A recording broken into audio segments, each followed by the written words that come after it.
Hi, my name is Michael James, and my friends call me the Grape Meister. I've been growing grapes and making wine for a number of years, and in this video series I'd like to share those experiences with you. In this video, I'm going to briefly cover the following material. I'm going to show you why good grape stock will result in better wine, why location is everything, when to plant and how to do it properly, why you need a trellis system, the proper care of your vineyard, and finally, when it's all over, what the payoff will be. Grape planting is a critical initial step in the winemaking process. Additionally, good grape stock is critical to creating a great wine. Many winemakers have known for years that with good grapes you can make a great wine. However, inferior grapes take an artist to create an excellent wine.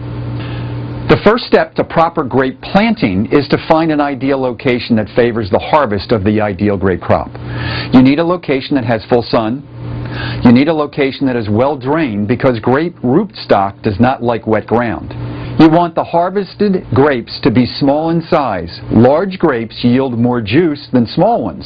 Smaller grapes have a larger skin and stem area, and that impacts the flavor, aroma, color, and body to the wine. You will yield a smaller grape crop by choosing a soil that is not highly fertile. Ideal soil will be deficient in many of the normal nutrients. The early spring is the best time to start planting your grape stock. The soil should have 4 essential ingredients: calcium, iron, magnesium, and nitrogen. Check with your local USDA Soil Conservation Service for specifics. The soil should also be made up of sand for drainage, clay for water and nitrogen retention, as well as silt particles. Plant the young grape stock about 6 feet apart in rows.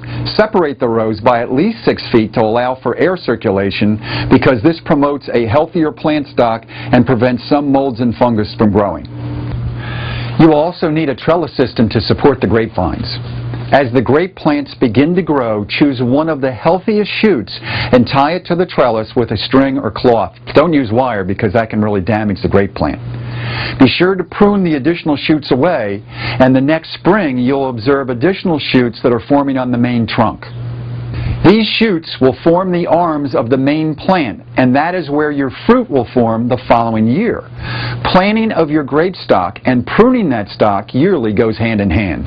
A properly pruned plant will produce good grapes of the right size and sugar content, and once you've established your wines, you don't have to fertilize much to yield a good grape crop.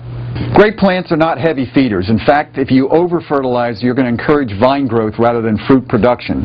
You want to stay away from potassium or phosphorus-dominant fertilizers. The reason for this is that they stimulate excessive leaf growth at the expense of fruit production. Be sure to keep the area around the roots of your grape plant weed-free. Typically, grape plants have a shallow root system and therefore they're affected by weed growth. Weeds can actually have an effect on the growth of the grapevine itself. Mulch is a common method to control your weed growth. The advantage of mulch is that it will keep the limited moisture in the soil around there without trapping the moisture in the area around the roots of the plant. If you put the efforts into grape planting, vineyard maintenance, pest and weed control, you'll start to see the fruits of your labor in the 3rd year. Winemaking success starts right here in the beginning. If this step is done properly, the vines will reward you with excellent winemaking grapes for years to come. For a free 10-part mini-course on how to grow grapes and making your own wine, go to my website, www.totalwinesystem.com. Really, it's free. Why wait? Do it now.